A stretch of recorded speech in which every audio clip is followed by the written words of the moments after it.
Dikatakan Roni, pihak LPSK juga sudah memberikan izin kepada pihak TV terkait rencana sesi wawancara dengan Richard Eliezer itu.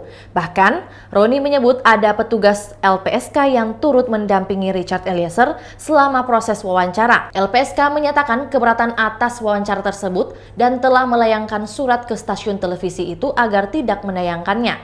Pimpinan redaksi Kompas TV, Rosiana Silalahi menegaskan, pihaknya telah berkoordinasi dengan seluruh elemen yang bertanggung jawab atas wawancara eksklusif Richard Eliezer tersebut. Atas dasar itu, pihaknya tetap menayangkan wawancara tersebut.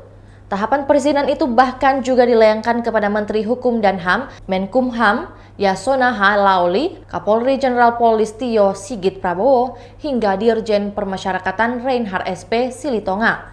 Dan mereka memberikan izin untuk mewawancara. Surat itu pun disebut sudah ditembuskan pula kepada pihak LPSK.